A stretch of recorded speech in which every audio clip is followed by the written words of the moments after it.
Welcome back to the Real Texas Radio Podcast. I am your host, Bronin. I've got a big show today. We're going to continue to talk about DART and the shooting that occurred earlier this month, which I mentioned on the previous episode.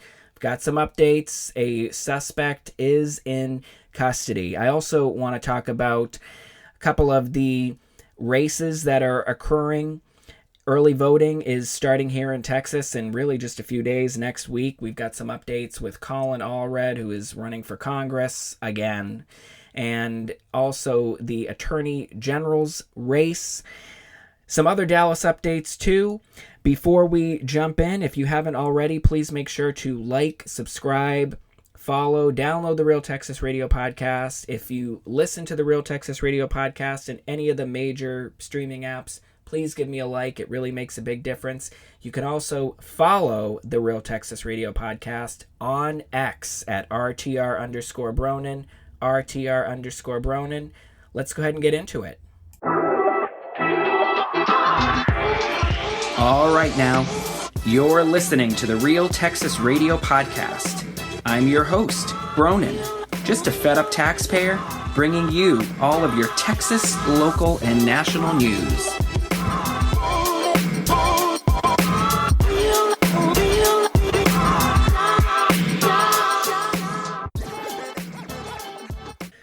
Okay, we've got some updates on the DART shooting that took place earlier in February, courtesy of the Dallas Express and their investigative reporting.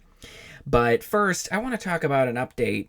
Colin Allred, who, as you know, he is running for Congress, the newly reconstituted District 33 here in Texas. He's challenging, or his core challenger is Julie Johnson, the fabulously wealthy white lesbian who's also, or she's currently in the Congress. She was redistricted, so she was representing District 32, which was a lot of the burbs north of Dallas, but now I have been reconstituted into this District 33. I was previously District 30, represented by Jasmine Crockett, but now these are my choices in the Democrat primary, which is fixing to start here, early voting, next week. And you may recall that Colin Allred, first, last year he jumped in the race for the U.S. Senate again, after losing to Ted Cruz in 2024 by almost 1 million votes. So he jumps in the race, and it looks like it's going to be Colin Allred versus James Tallarico, the white guy from the Austin area, who he was raised by a single mother, you know. He's telling everybody, I had a single mom. Like, that's really rare in 2026 America, to be raised by a single parent. Well, you know, he's heterosexual, I guess, and he's a white male, so he's got a lot of marks against him for running in the Democrat Party. So I guess that's the equivalent of his diversity and inclusion, having a single mother. Okay, so anyway, Colin Allred was chased out of the Senate race when Jasmine Crockett decided at the last minute that she was going to jump into it. I don't know why. I think Jasmine Crockett probably could have won District 30. Maybe Sheldon Daniels on the Republican side would have been a bit more of a formidable challenger, with District 30 being reconstituted. But anyway, she jumps into the Senate race. A lot of us think it's just for laughs for her. It's just to maybe raise some money and really ultimately just to land a show, get on The View or something like that, cable news, and continue to do what she loves, which is just run her mouth with absolutely zero consequences whatsoever and get paid for it. So Colin Allred decides he's going to jump in the race for Congress. He's been in the Congress before. He exited that position to challenge Ted Cruz back in 2024, and now he's back in the race. And he's made an issue of James Tallarico apparently called him he alleges, a mediocre black man. James Tallarico denies this and says that he had a private conversation. He referred to Colin Allred's campaign as mediocre. He did not describe Colin Allred as mediocre. So prior to this, Colin Allred's campaign, it was getting traction like a lead balloon. And I see Julie Johnson signs all over my area. And I even see Julie Johnson signs in Oak Cliff. I don't see any Colin Allred signs anywhere. And I haven't really seen Colin Allred making any kind of a splash on Twitter. And I know that if you're a Colin Allred type voter, you're probably not really a big Twitter person. Maybe you're on Instagram or TikTok or Facebook a lot more than you're on Twitter, Blue Sky, I don't know. But Julie Johnson's all over Twitter, I can tell you that. So it seemed like the first 45 days or so of the Colin Allred quote-unquote campaign, which James Tallarico has fessed up to calling mediocre, there's just really nothing. It was just like dead weight. And now Colin Allred, he's continuing to make an issue of this with James Tallarico. Let me just go ahead and play the cut. Maybe that's where I should have started. This is Colin Allred speaking to CBS News Channel 11 in Texas. I think that there needs to be an apology either way. It needs to be an apology and some attempt to move forward, to recognize that there are certain things that, whether the full intent was intended or not, that came across in a way that was offensive to that young woman and to many others. Wait, let me pause there. That young woman? Who is that young woman? Who is he talking about? Jasmine Crockett, who's almost 45 years old? Is that who he's talking about? I'm not sure. And did he call you afterwards? Did you call him afterwards? Any attempt for either of you to reach out? We spoke on the phone, and I offered him a chance to apologize, and he declined to do that. So he didn't apologize. That's right. Did that... So it's ridiculous. Colin Allred, I'm not sure if you're aware of this, not sure if you know this, so let me just inform you. You are not running against James Tallarico. You are running against Julie Johnson. So I don't know why you keep going after James Tallarico. I love black people, and I did great with the vote with the black people. You know what, President Trump? I don't know if Colin Allred is going to be able to say the same thing here, but we'll find out soon enough. We'll find out on March 3rd or March 4th how well Colin Allred does with the black population of the newly reconstituted District 33. But I don't know. As I've told you before, I'm taking a Democrat primary ballot, even though the Republican primary, really too, for Attorney General and in the U.S. Senate race, it's definitely heating up. It's definitely getting more interesting as we near the start of early voting. So I've been tempted, but I think I'm going to stick with my original plan. I'm going to jump into the Democrat primary. There's a lot of losers who I want to get my vote registered, casting against them.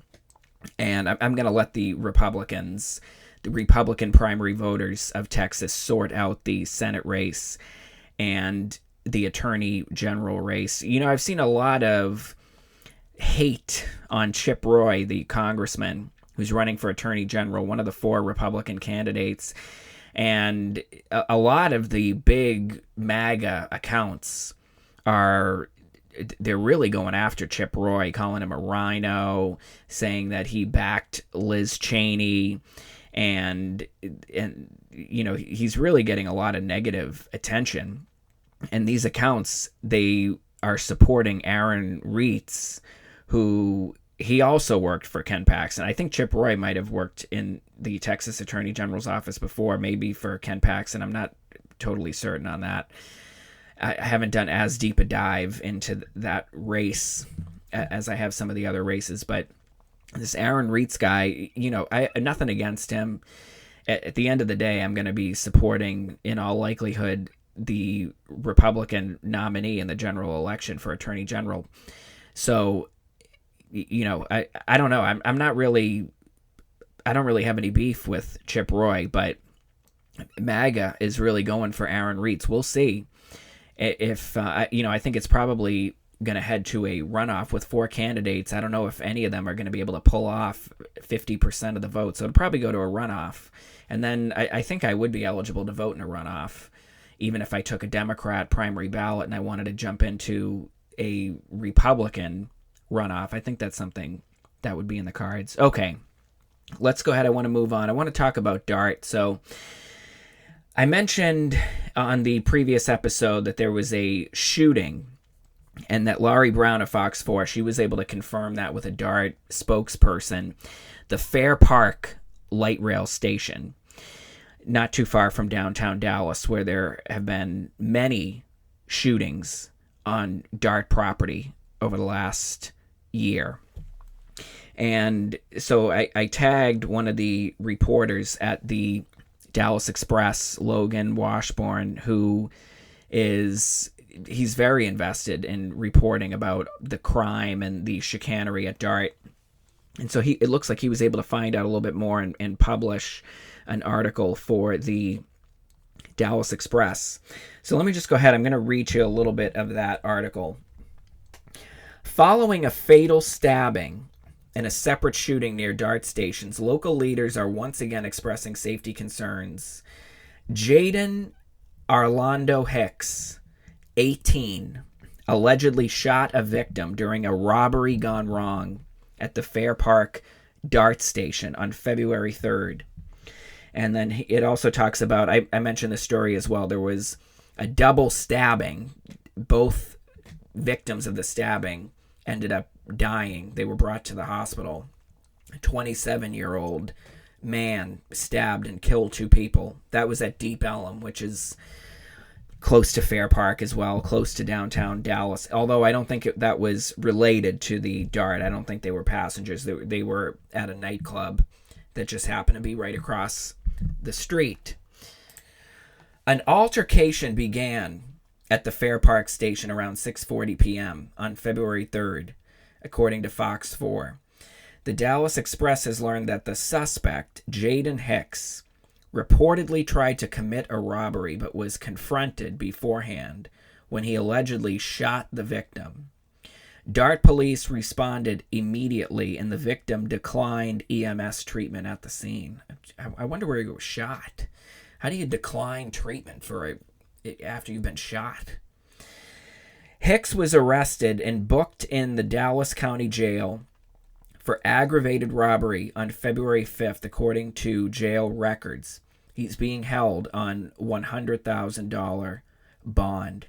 18 years old, running around with a gun, shooting people, armed robbery at 18 years old. I know that most of the violent crime in the world, but particularly here in the United States, it is committed by young men. Your brain is just not developed until you're, I think, 25 or 26 years old. It's not fully developed, so you're just prone to aggression.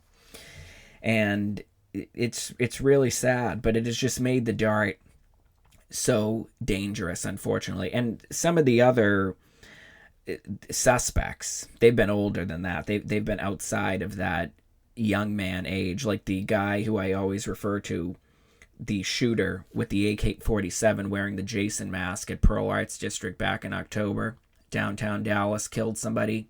He was 27 years old. Crazy eyes. Looked like a complete mental patient. I don't know if there was drugs going on, but just looked like a total psycho. Without the mask. Without the mask. All right. So on the subject of DART, the Plano City Council, they met on Monday night, and the big topic of discussion was whether they were going to pursue a contract with a micro-transit so-called company called VIA. And apparently Arlington, Texas contracts with this micro-transit or paratransit.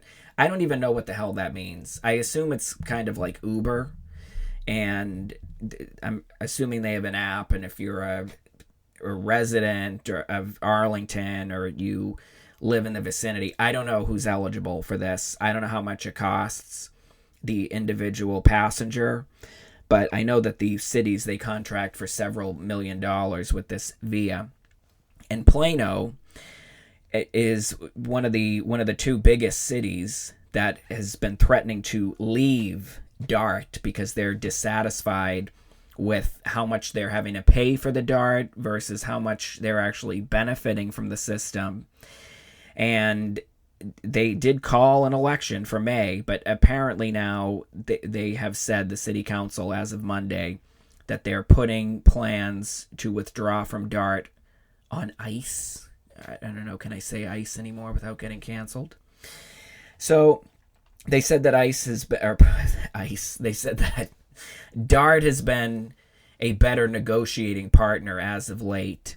And I know that all of these 6 cities that have voted to put DART on the ballot before their voters, most recently Addison, they want Dallas to have less of a presence on the board. They don't want Dallas to have a majority voice on the board, and Dallas, it looks like, is going to be accommodating that and dropping its vote down to 40 or 45%. Hopefully not, so that way all these other cities can just gang up on Dallas. But it looks like, from my understanding, it looks like these city councilors in the various cities, they're on professional terms with, or they're on cordial terms with each other. So that's a good thing. We don't need a fight. We don't need to be fighting each other over DART. That's not a good thing. We've got to keep the eye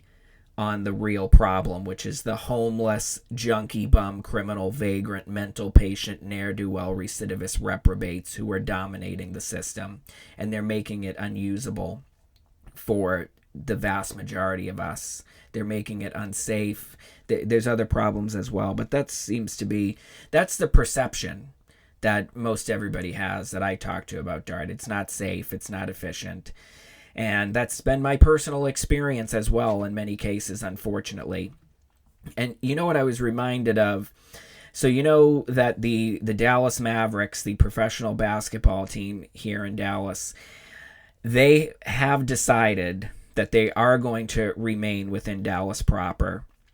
And they have narrowed their building site where they're going to build their new arena in about 4 years' time, or 5 years' time. I think 2030, that's when their contract expires, or 2031, at the perfectly usable American Airlines Center, which to the untrained eye, to the concert goer, it looks completely fine. It looks brand new, you might even say.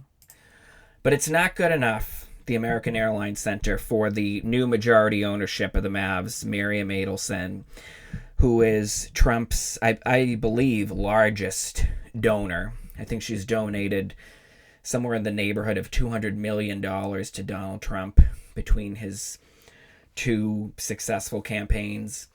And she's worth, I don't know how many tens of billions of dollars, but she, I think, is based in Las Vegas.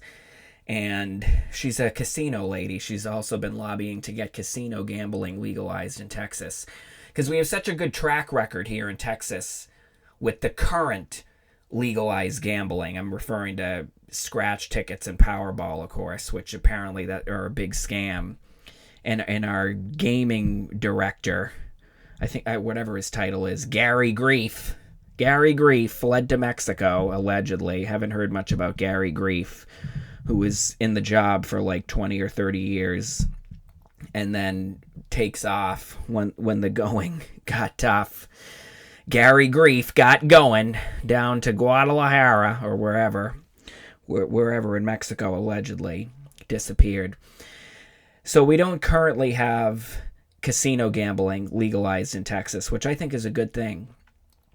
But Miriam Adelson, apparently that's her ultimate goal. She owns land in Irving, and at one point she was looking at Irving, a large site to build the arena, to build the casino, to make it a resort destination. And apparently the Mavs, they're still eyeing downtown Dallas. Apparently there would be 30 or so acres available downtown, even if the city council does not vote to sell and demolish the city hall building. And there's another large site that is in North Dallas, District 11. I think there are over 100 acres available. And I know that Kara Mendelson, the councilwoman District 12, is excited about that prospect of the Mavs moving up north. And I guess ultimately, being a Dallasite now, I'm glad that the Mavs are going to stay in city limits, and maybe I don't really care that much if they choose downtown or not, or this 100 plus acres in District 11, North Dallas. But one of the reasons for the American Airlines being where it is, what the American Airlines Center has? It has a DART rail station, the Victory Station. And it's my understanding that this DART light rail station was designed specifically because it was going to have an arena right there in front of it, where the Stars also play, the hockey team, which don't know what's going on with them. Plano is doing everything they can to woo the Stars, just like they successfully wooed AT&T. So if the Mavericks, if they move up to this 100 or 110 acre parcel in District 11, there's no DART light rail there. And I think buses may go there, but people don't really like the buses. And you know what? One of the only times that normal people, non-homeless, junkie bum, criminal vagrant, mental patient, ne'er-do-well, recidivist, reprobates will actually ride the DART, and probably because it's a safety in numbers kind of a deal, is to go to a Mavs game or to go to see the Stars or a concert at American Airlines Center. That's one of the only times that normal people actually use the DART, or they will use it to go to Fair Park if there's a concert, which is almost never, not in the Cotton Bowl, but at Dos Equis, people will use the DART light rail to get over the Dos Equis, or what they used to call the Starplex, or when it's on during the fair. So now you're not going to have light rail at District 11. I know that some people are saying, oh, well, it's really easy to get to driving 635 and 75. I think it's right there. So it'd be really easy to drive.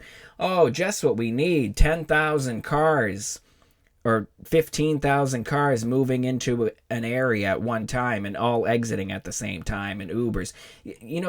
That's the other piece where mass transit is important. It eliminates having so many vehicles on the roads and relieves congestion, whatever. So we'll see what happens. They're going to decide, apparently, the Mavericks by the spring or the late spring. And you know what I was reminded of, again, with all the foolishness that goes on with DART? I read this story a few weeks ago, and I don't remember where I read it. It could have been the Dallas Observer. And I just Googled again, the Dallas Morning News. They published an item on this as well. And I remember when I first read it, or I skimmed it, I was like, this is like a joke. This can't be real. And so I looked it up for the purposes of this episode just to confirm, is this real or not? This was from a month ago, approximately. January 15th, 2026, okay? Dallas Morning News. Listen to the title of this. DART Techno Train will offer party, prizes, and DJs before Mavericks Lakers game. Let me just read you a little bit of this. Okay, DJ on the train. Dallas Area Rapid Transit has announced the launch of its first ever techno train, which will offer onboard passengers music, fun, and if they're lucky, an invite to a Mavs versus Lakers watch party at the Santander Tower in downtown Dallas. Okay, so I just mentioned to you that really the only reason that people who are not homeless will voluntarily ride on the DART is to go to a Mavs game. So why would you, if you were in the DART leadership or marketing, why would you want to expend effort on promoting ridership during a period when ridership is at its peak. It doesn't make any sense to me. And then you know what I'm thinking? Oh, so you're going to have a DJ. Oh, nothing, maybe it's a different atmosphere on a train that's packed, everybody going to an event, fun, drinking, that kind of a thing. I know ordinarily, it isn't the other big purpose of trying to get people onto the DART is to go to work, to commute, to go to appointments, to school, things like that. You know what? I don't want to hear other people's music when I am traveling. Normally, you got a homeless, junkie bum, criminal, vagrant, mental patient, ne'er-do-well, recidivist, reprobate who, if he isn't screaming his head off bloody murder, or on a trip from illegal drugs and other substances, they're playing their phones. You can hear the music. They're making all kinds of disturbance and nuisance. And is this DJ going to be? I don't know. I wonder if he played the DART theme song. What do you think? Your story's sad to tell, a ne'er-do-well, most mixed up, delinquent on the block. I wonder if anybody requested that, if any of the passengers requested the theme song of DART to be played on the way to the Lakers-Mavs game on the techno train. Or what about this one? The other part of the theme song. This is normal. This is what's running through my mind normally when I'm on the DART. This is the theme song that I'm hearing. Just me? Or anybody else? I don't know. So it's just ridiculous. It's just ridiculous what's going on at DART.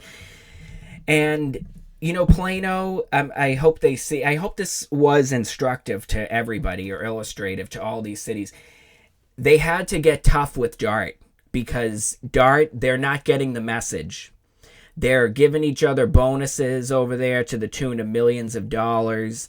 They got people making big salaries over there. They have a ton of executives.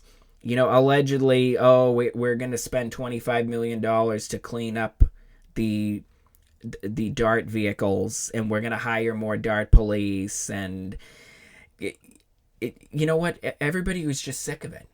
These cities are sick of having to allocate 1 penny of their sales tax to this nonsense, like a techno train.